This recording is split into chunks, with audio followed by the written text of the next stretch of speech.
Good day all and welcome to the video. Today we're talking diamond stones and ceramic stones. What I have for you on the table today is a DMT diamond whetstone in fine grit, which is about 600 mesh. I have a 3000 grit Suehiro ceramic stone along with its paired Nagura stone, and then I have a combination 6000 grit, excuse me, Suehiro ceramic Cerax stone. This is their new Cerax that I'm going to be doing a little bit of sharpening on today after I've gotten them soaked. These are brand new, so I've got a little bit of dressing to do on them, and then we'll get right into the video. See you now. And welcome back. So what I have in front of you is the fine DMT whetstone and a very dirty cloth underneath it. This is my sharpening rag. Apologies for the dirt and the mess. It gets like that when you've used it for 6-7 years worth of sharpening. Off to the side here, I have filled the base of my Suehiro Cerax stones. That's the double-sided stone. That keeps the stone that is on the underside soaked while you're working on the top side. Great little feature. The knife I have for you today that I'm going to be sharpening and putting a new edge on, even though it doesn't really need it, is this knife I made all the way back in 2010, April of 2010. So just over 11 years ago now, which is quite a while. Anyway, great little knife, 1070 with a Hamon. It's actually got quite a nice edge on there at the moment, rather difficult to show, but it does have quite a nice edge on it at the moment. However, I like to use this knife to test as a constant between all the sharpening testing that I do. It gets the first edge and I get a really nice overview of what the stones I'm going to use can do. I'm not going to dull this knife before I sharpen. I know that all these stones sharpen. What I'm going to be doing for you today is showing you how they work, what's best, what is the best practices to use when using them, and how to do some rudimentary sharpening. I'm going to expand on all of the individual topics at a later stage in probably another video, but we will get to that when we get to that. Stay tuned. I have every stone soaking at the moment. They have, as I said, been flattened, and we are ready to go. So what we're going to do, we're going to take our knife, we're going to find our stone and find our edge. Best way to do this is place it 90 degrees, then you've got 45 degrees, and a little bit less than half of that for kitchen knives. So that'll be 22.5 degrees. What you want to do is you're going to go less than half of that. So we're wanting to be in the range of about 20 degrees for a knife like this. A little bit less than that for kitchen knives, especially Japanese chef's knives. You're going to be closer to the range of 15 degrees per side. On this knife, I know I've got a little bit of a tougher edge, so I'm probably closer to that 22.5 degree area. Now, this is the first time using this stone, and I will say that out the gate, it is a very noisy stone. It very quickly put a big burr on that edge. However, I believe some of these little nodules might be slightly above the surface, ever so slightly, because I was catching on them, or maybe the lips of the diamonds were slightly above the edge.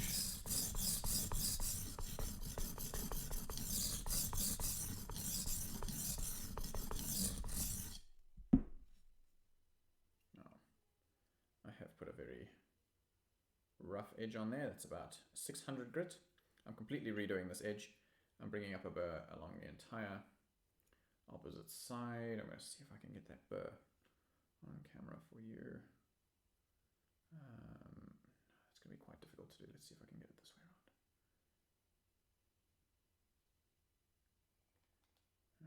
No, I'm going to really battle to show it off. It's a very light, shiny part right at the edge. It's going to be very difficult to show off like this.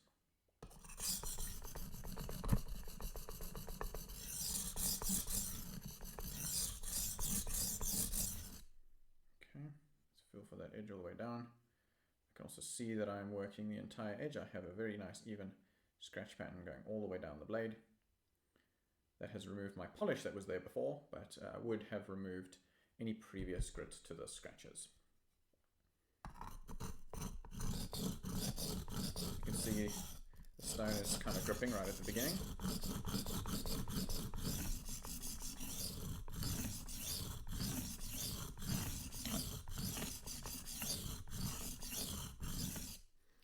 This gripping behavior is fairly typical on new stones with an interrupted surface. So you can expect to have that during the breaking in period, which can last anywhere from 1 to 2 knives up to 10 or 15. It really depends on what you're sharpening, how frequently, and how much material you're needing to remove from your edge.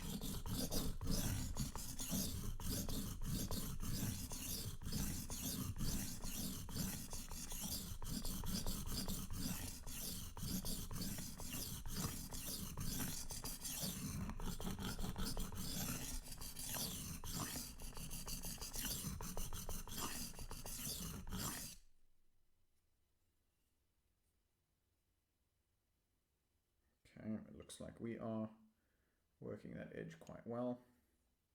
I have a scratch pattern all the way down the edge, and that burr is back over onto the side. It's a little bit finer of a burr than I originally anticipated, but that is not a problem. It's actually quite a nice feature.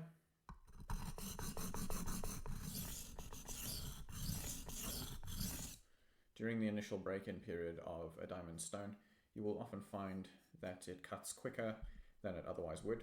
I have used one of these stones that has been quite well broken in, and it doesn't have this hanging issue at all. It still cuts very quickly for a 600 grit stone, but it does not cut as quickly as when they're brand new.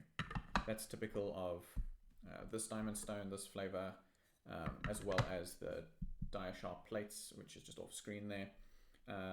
As the diamonds are fresh, you haven't worn any of them away at all. The small ones that might be extra sharp on the surface, still there, so they work great, but there is a little bit of a breaking in period. Moving on now to 1000 grit Suehiro stone. I've got my little trough of water here. My stone is soaking in the water. We're going to pop that on top. Don't make the mistake I did of overfilling the base. That stone takes up a good 70% of the volume in here, so you really only need to half fill it, and when you put the stone in there, it will fill it the rest of the way and make sure that you've got a full tub, a fully soaked stone. I've already rounded all of the edges on this stone, so it is pretty much good to go. We're going to grab our Nagura stone.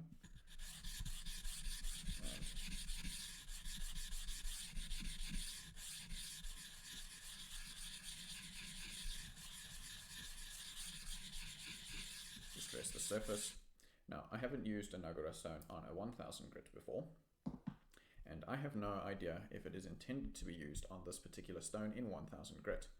I cannot translate the instructions that come with these stones, so this is going to be a first for me on camera.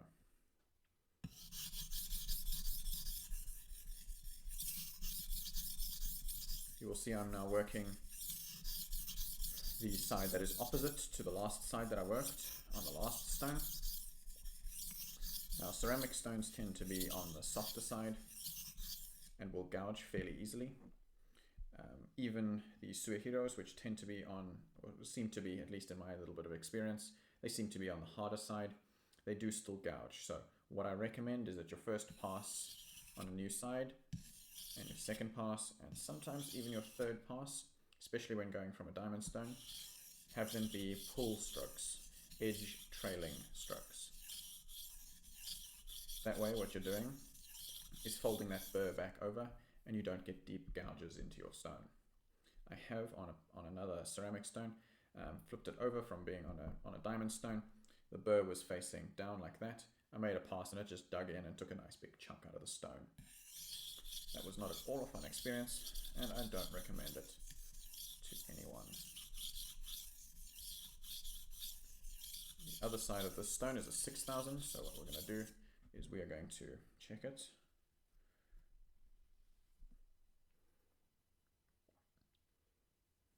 checking the edge in the light here, which is not very good from the angle I'm at,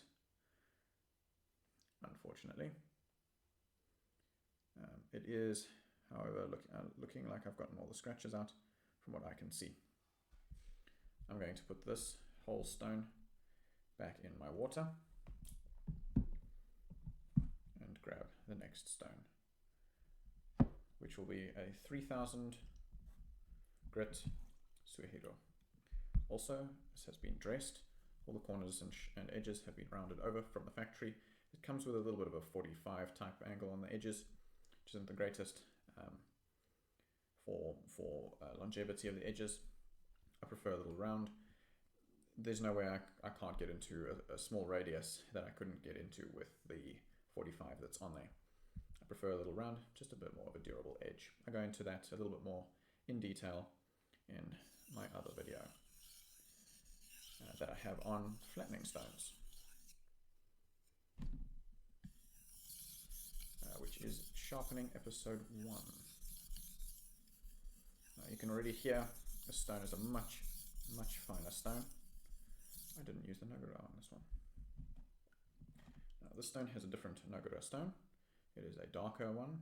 I believe that is standard.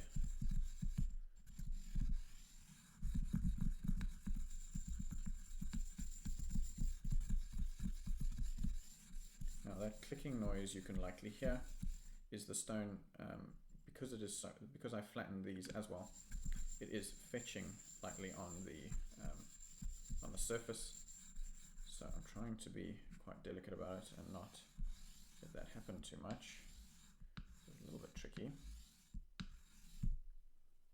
It makes quite a nice slurry, I must say.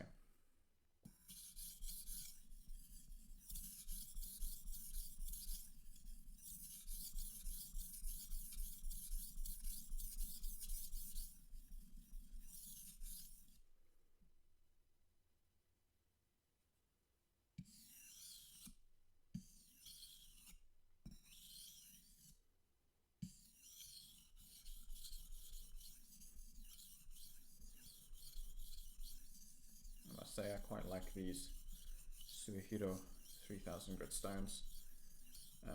As a finishing stone, I would say it's perfect.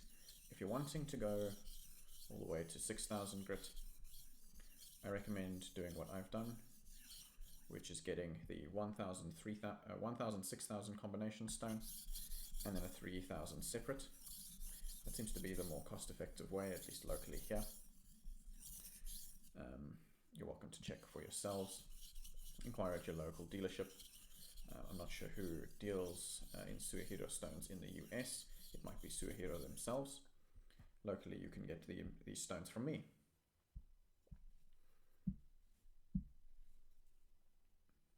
There we go. That is quite a nice finish. The finish that's left by the 3000 grit stone is a rudimentary polish, is the best I would call it. It is more than enough to finish on a 1000 grit stone for the majority of your applications. For your hunting, skinning, all of that, you would only ever need to finish on 1000 grit. You could probably do a 3000, which would work quite nicely. That is still a fairly toothy edge as edges go. There you go. It turns out that the 1000 grit is a little bit greater volume than the 6000 because I just overflowed my tub. There we go. Let's not forget the Nogura stone this time. Now, I'm also not sure if the Nogura is supposed to be used. This feels like a lot coarser than this one. This is a much softer Nogura stone. This feels like a much coarser stone. A little bit nicer of an experience as it doesn't fetch up on the surface or stick to the surface. Feels like it leaves a bit of a rougher grit on there though. So we will see what the edge quality comes out as.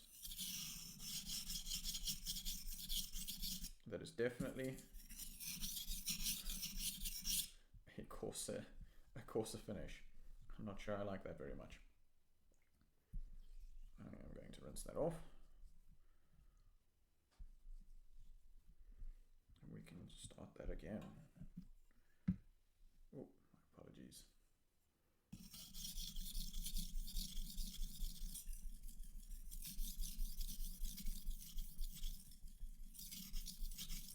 what you can see happening here with the spotty black dots is coarser grit from the Nagura stone and possibly the 1000 grit stone that has lodged itself in the surface of the 6000. So at the ends here, you can hear it's a much quieter stone, much noisier here. So my edge finish is likely to be shoddy at best.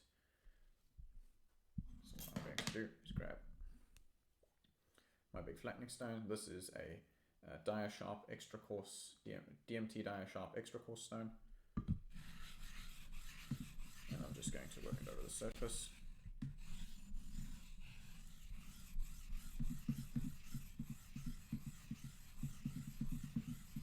This is what I use to flatten these stones, so I'm just now using it, apologies, to abrade the majority of the surface away. It seems in using that Nagura, I may have dished the surface a little bit more than intended. So I'm going to work the ends a little bit first.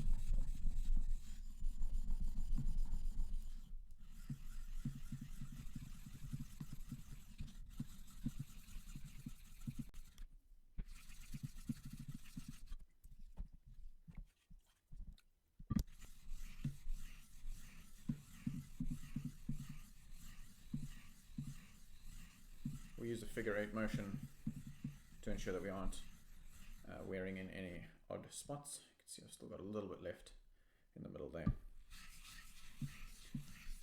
I had checked the stone for flat, but I didn't check it for flat in its holder. So some of this dishing might be because I have it in a holder and the pressure is not as evenly distributed as being supported by the stone on the opposite side fully. Ideally, what you would like to do is flatten the stone as you would use it. That ensures you have the flattest possible surface.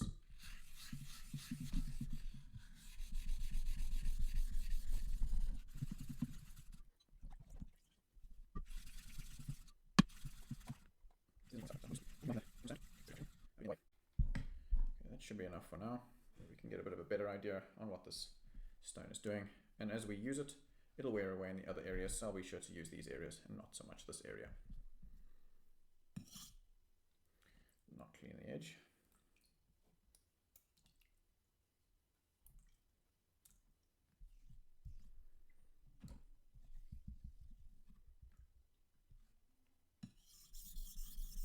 That is much more like what I expected to hear from this stone.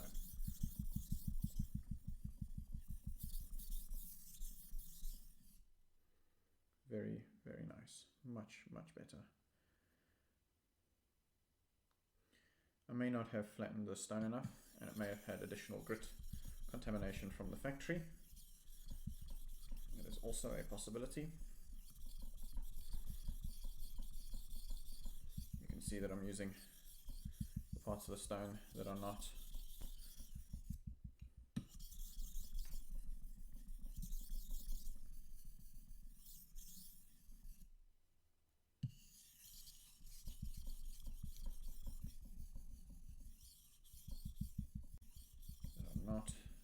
that low spot. This is a nice way to flatten your stones between uses, or as you use them, is if you use the entire stone consistently, it will stay relatively flat. It is also a nice way to prevent that feeling of I'm wasting my stone by flattening it. So you can leave fewer high spots and fewer low spots altogether. I'm just inspecting the edge, and it looks like we have quite a nice edge. Just like I was expecting from this stone. I have used these stones before, and they are quite lovely. A 6000 grit finish on your edge leaves plenty space for a perfectly polished edge. If you have the strops for it, you will be able to polish your edge quite nicely and be left with a very, very, very sharp edge. I wouldn't go so far as to say you can use a 6000 to sharpen a straight razor. I think you need a little bit of a finer grit for that.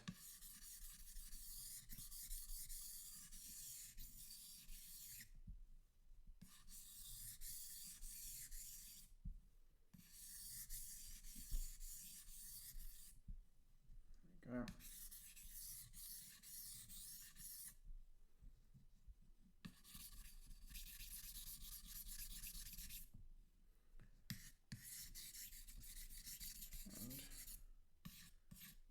And our stone is dressed again. A lovely stone when you're using it correctly. So overall result is quite good. Let me get this all out the way and I'll see you back in a minute. So, result. I think we have been left with a very nice edge that is ready for polishing and stropping, which I'm going to do now.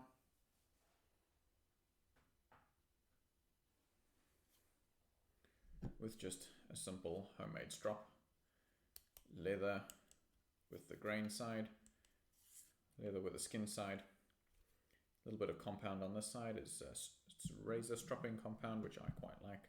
This side has nothing, so it's just a clean edge. This I like. This is my coarse, if you will, stropping side. I don't have any diamond compound on here. I will be doing a video on diamond compound, the DMT diamond compounds that I offer at a later stage,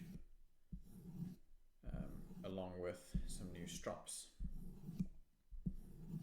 that you can expect at a later stage as well. I will be doing a video on how to make your own strop at home, so that you can get started if you don't have access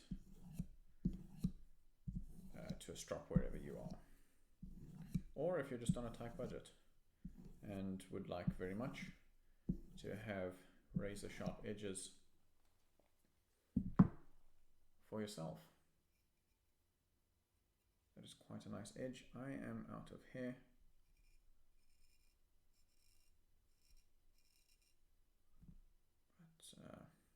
But there we go. That does shave quite well, might I add. All the way back. So what do I think of these stones? I quite like them. And as for a first use, I'm glad I could bring you guys along. Thank you all. Have a great one, and see you soon. Cheers.